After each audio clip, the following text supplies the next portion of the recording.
C I am here with another topic और दो बातों पे कॉन्सेंट्रेट कर रहे हैं अभी के इस लेक्चर में। पहला, मैं आपको बताऊंगा कि जब ग्लूकोज एक साइक्लिक स्ट्रक्चर के फॉर्म में आता है तो that structure is called hemiacetal structure of the glucose. तो जब यहाँ पे बात आती है हेमी एसिटल का, तो आपको ये जानना पड़ेगा कि आखिर हेमी एसिटल होता क्या है और ग्लूकोज का इससे क्या लेना देना है। तो लेना देना जानने से पहले हम पहले ये बात करते हैं कि एक हेमी एसिटल है क्या। बहुत सिंपल से टॉपिक है, पहले भी आपने किया हुआ है। अगर हम एक एल्डिहाइड को अल्कोहल से रिएक्ट करते हैं तो वो एक हेमी एसिटल का फॉर्मेशन करता है। Let me repeat back, aldehyde plus alcohol आपस में रिएक्ट करके क्या बनाता है, हेमी एसिटल। तो मैं पहले आपको हेमी एसिटल बना के दिखाता हूं, उसके बाद मैं आपको दिखाऊंगा कि आखिर ग्लूकोज के अंदर एक हेमी एसिटल स्ट्रक्चर का डेवलपमेंट कैसे होता है जिसकी वजह से ग्लूकोज साइक्लिक स्ट्रक्चर में कन्वर्ट हो जाता है। ठीक है, तो पहले यहां शुरू करते हैं कि हेमी एसिटल होता क्या है। चलो कॉन्सेंट्रेट करना, बहुत इंपॉर्टेंट और बहुत ही यूजफुल टॉपिक है हेमी एसिटल।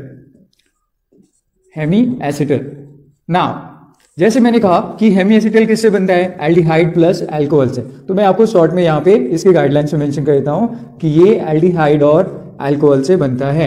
आप क्या कर सकते हो, इन दोनों आर को आप अलग अलग कर सकते हो ताकि पता चल जाए कि यहाँ पे दोनों अलग अलग है। चलो इन्हीं दोनों को रिएक्शन करके देखते हैं। सबसे पहली बात कि आप ले लो एक एल्डिहाइड ग्रुप, ये है आपका एल्डिहाइड ग्रुप, राइट। अब इस एल्डिहाइड को रिएक्ट करना है आपको अल्कोहल ग्रुप के साथ। ये R डैश है और यहाँ पे ये OH है, राइट। मैं इस OH को भी एक्सपेंड कर रहा हूं बिकॉज हमें एक्सपेंशन की जरूरत पड़ेगी। तो मैं इसमें पता है कि आपको सिंगल बॉन्ड है और ऑक्सीजन पे 2 लोन पेयर है। नाउ आप काफी समय से इस तरह की बातों को स्टडीज कर रहे हो तो आपके दिमाग में पहले से ही भरा हुआ है कि ये जो कार्बन है इलेक्ट्रॉन डेफिशिएंट है। क्यों? क्योंकि ऑक्सीजन के आसपास है। ऑक्सीजन ने कार्बन के आसपास के सारे इलेक्ट्रॉन को अपने ओर खींच रखा है। तो definitely carbon electron deficient condition में है। Definitely carbon electron deficient condition में। तो क्या होगा, इसका मतलब इसमें पार्शियल पॉजिटिव चार्ज है या पार्शियल नेगेटिव चार्ज है। तो ऑफकोर्स इसकी मदद करने के लिए ऑक्सीजन है तो अपना एक लोन पेयर इस कार्बन को ये डोनेट करना चाहेगा। पर जब ये डोनेट करेगा तो ऐसा पॉसिबल तभी होगा जब यहां से जो ऑक्सीजन के साथ जो एक पाई बॉन्ड है वो ऑक्सीजन की ओर वापस चला जाए। तो जब ये वापस जाएगा तो सबसे पहले आपके पास है इसमें आर के साथ आपके पास है कार्बन के साथ अब है ऑक्सीजन सिंगल बॉन्ड, लेकिन क्योंकि ऑक्सीजन ने अपने इलेक्ट्रॉन को वापस लिया है तो नेगेटिव चार्ज हो गया इसके ऊपर। और इसके नीचे जो हाइड्रोजन है मैं उसको यहां दिखा देता हूं। अब C के साथ इस O को आपको जोड़ना है और O ऑलरेडी आपका जो है वो हाइड्रोजन के साथ है, राइट, हाइड्रोजन के साथ है। और O के साथ क्या है, आपके पास एक अल्काइल ग्रुप है जो पहले वाले अल्काइल ग्रुप से डिफरेंट है। लेकिन अगर आप कॉन्सेंट्रेट करके देखो तो क्योंकि इस ऑक्सीजन ने अपने इलेक्ट्रॉन को कार्बन को दिया तो आपको इसके ऊपर क्या होगा, एक पॉजिटिव चार्ज होगा। अब यहां पे देखना है, ये एक मॉलिक्यूल है जिसमें दोनों ऑक्सीजन और इस ऑक्सीजन के पास इलेक्ट्रॉन का एक इम्बैलेंस सिचुएशन है। एक पॉजिटिव चार्ज के साथ है, एक दूसरा नेगेटिव चार्ज के साथ है। क्या करेगा ये दोनों, सबसे पहले ये इस बॉन्ड का सैक्रिफाइस करेगा ताकि ये न्यूट्रल हो जाए।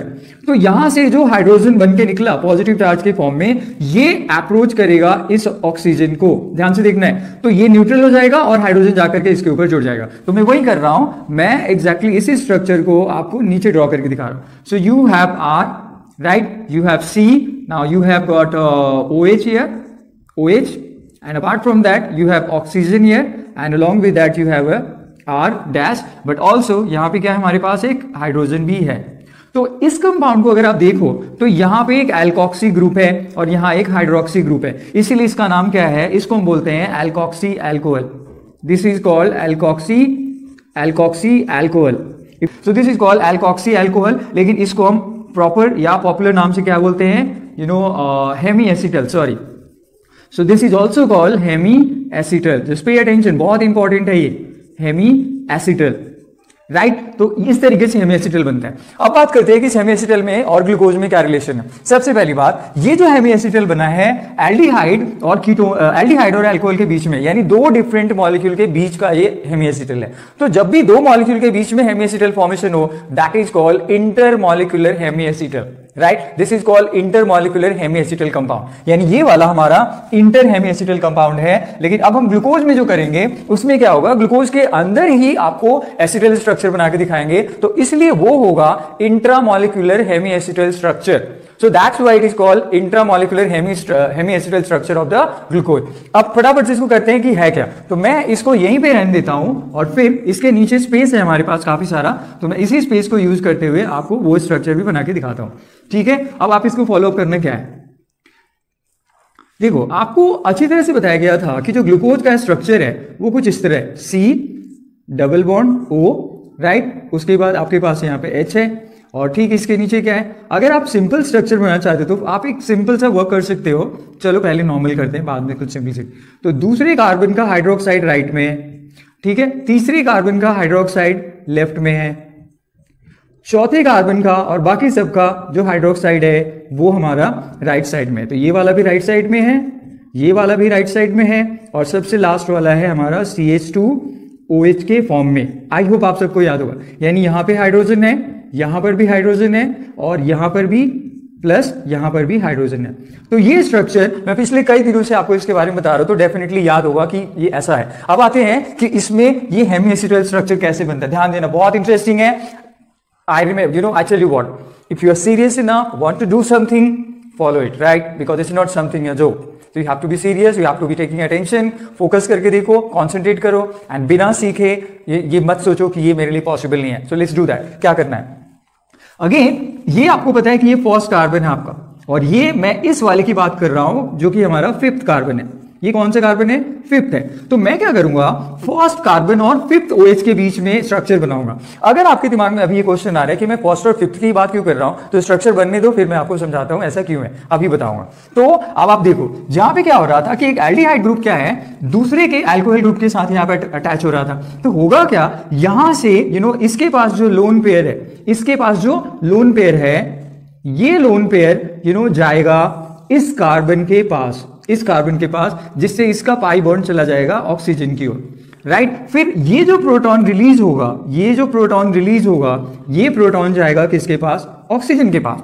ध्यान से देखो दोबारा, क्योंकि ये कार्बन बेचारा है, इलेक्ट्रॉन डेफिशिएंट है, इसको इलेक्ट्रॉन की जरूरत है, तो ये ऑक्सीजन पे मौजूद लोन पेयर इसके पास चला जाएगा। लेकिन ये जाएगा तो 5 बॉन्ड तो नहीं बन सकता, तो इसीलिए हमने 5वें बॉन्ड को यहां से क्लीवेज कर दिया, जो ऑफकोर्स ऑक्सीजन की हो जाएगा, क्योंकि ऑक्सीजन ज्यादा इलेक्ट्रोनेगेटिव है। अब जब ये यहां पे जाएगा तो ये ऑक्सीजन हो जाएगा इलेक्ट्रॉन रिच, तो ये जो प्रोटॉन यहां से निकलेगा, ये प्रोटॉन ऑक्सीजन पे जाके जुड़ जाएगा, और इस तरीके से आपका बन जाएगा फिर से एक हेमीएसिटल। और वो स्ट्रक्चर क्या है उस पर बात करते हैं। तो क्या बना, सबसे पहले आपके पास है C, इधर आ गया आपका OH, ध्यान देना बहुत इंपॉर्टेंट है, OH है, और उसके बाद है हमारे पास, मैं इसको ऐसे लिख देता हूं, राइट, ओके, मैं इस चलो ठीक है ऐसे रहने देते हैं। उसके नीचे हमारे पास एक दूसरा कार्बन है जिसमें OH है हमारा राइट साइड में, उसके नीचे हमारा तीसरा कार्बन है जिसमें H है राइट साइड में, और इधर है OH। ये बहुत पुरानी चीज हो गई आपके लिए, इधर H है।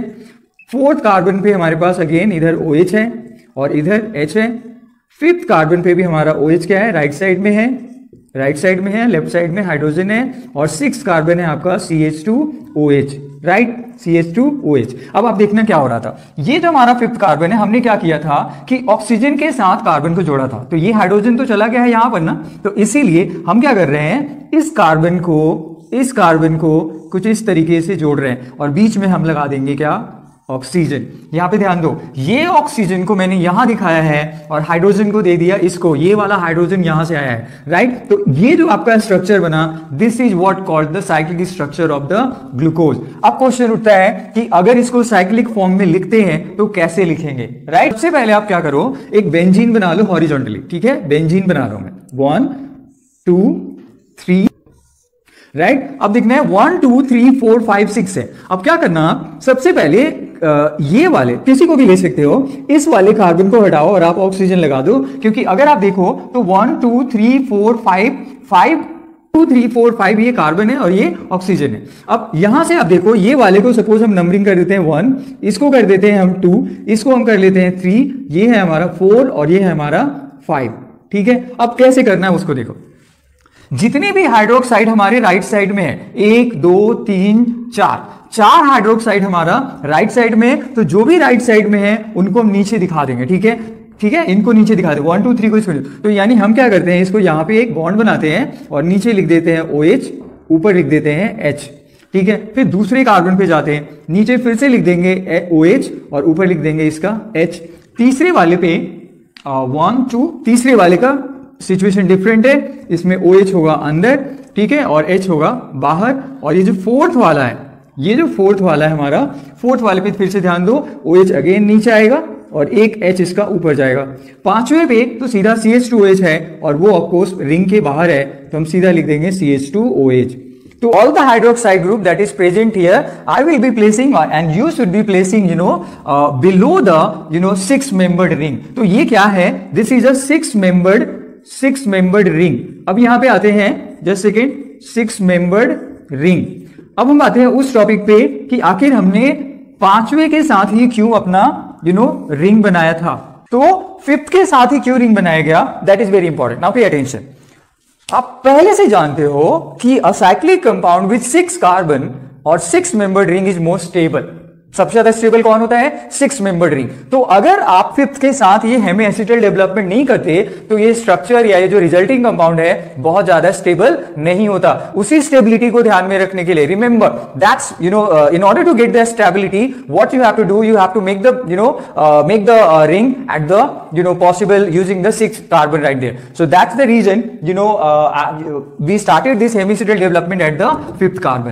तो इस तरीके से हमने इन सारी चीजों को आपको एक्सप्लेन किया. बहुत इंपॉर्टेंट है. अगर एक बार में क्लियर नहीं हो, आप दोबारा से इसको देखो, क्लियर करो, कोई डाउट्स लगे डू लेट मी नो.